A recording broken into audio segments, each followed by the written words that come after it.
Assalamualaikum warahmatullahi wabarakatuh. Alhamdulillahi rabbil alamin, wassalatu wassalamu ala asrafil anbiya'i wal mursalin, sayyidina wa maulana Muhammadin wa ala alihi wa sahbihi ajmain. Saudaraku para pecinta sholawat, zikir dan doa, mari awali perjumpaan kita ini dengan membersihkan hati kita dari pikiran-pikiran kotor yang membuat kita jauh dari Allah Subhanahu wa ta'ala.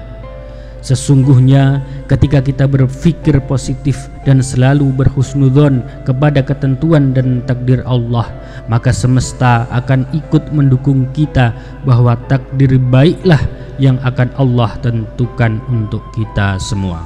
Amin. Saudaraku, dalam kehidupan bermasyarakat ada saja orang-orang yang suka merasa dirinya lebih mulia dibanding orang lain, sehingga dengan mudahnya meremehkan atau menganggap rendah orang lain. Bisa jadi karena faktor ekonomi, faktor keilmuan, faktor pendidikan, faktor kedudukan, ataupun perilaku yang nampak setiap harinya. Namun tidak begitu di hadapan Allah Azza wa Jalla.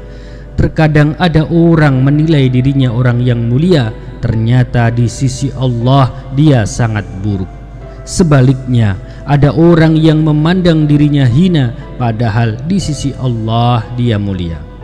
Maka jangan sekali-kali meremehkan orang lain semisal ahli maksiat, dan jangan sekali-kali juga mengagumi berlebihan kepada orang yang nampak ahli ibadah. Sesungguhnya Allah punya ketetapan terhadap mereka semua. Dalam logika manusia, memang secara umum mudah menyimpulkan bahwa jika seseorang nampak ahli maksiat, maka mudah saja dilabeli sebagai ahli neraka. Namun ternyata rahmat Allah sangatlah luas. Bahkan kelayakan seseorang itu masuk surga atau neraka itu sendiri sebenarnya adalah murni rahmat Allah, tidak serta-merta hanya karena amalan manusia itu sendiri selama hidup di dunia.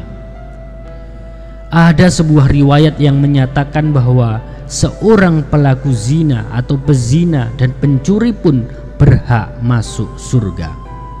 Memang pernyataan ini terasa janggal jika kita tidak memahami dengan seksama. Bagaimana mungkin pelaku maksiat bisa masuk surga? Bukankah surga diperuntukkan bagi mereka yang taat beribadah? Namun ternyata ada riwayatnya. Riwayat tentang pezina dan pencuri bisa masuk surga ini terdapat dalam sebuah hadis dari sahabat Abu Dzar radhiyallahu an yang menceritakan bahwa Nabi Muhammad sallallahu alaihi wasallam bersabda, Jibril alaihissalam mendatangiku lalu memberikan kabar gembira kepadaku bahwa orang yang meninggal dari umatku dalam keadaan tidak mensyirikkan Allah dengan sesuatu apapun niscaya masuk surga. Maka aku Rasulullah bertanya, meskipun dia berzina dan mencuri? Jibril menjawab, walaupun dia berzina dan mencuri. Hadis ini tentu tidak bermaksud untuk membiarkan perbuatan zina dan mencuri ataupun perbuatan maksiat lainnya. Akan tetapi hadis ini mengabarkan hikmah betapa luasnya rahmat Allah Ta'ala bagi mereka yang menjaga tauhid. Ketika seseorang wafat tetapi dalam keadaan bertauhid, maka ia wafat dalam keadaan husnul khatimah.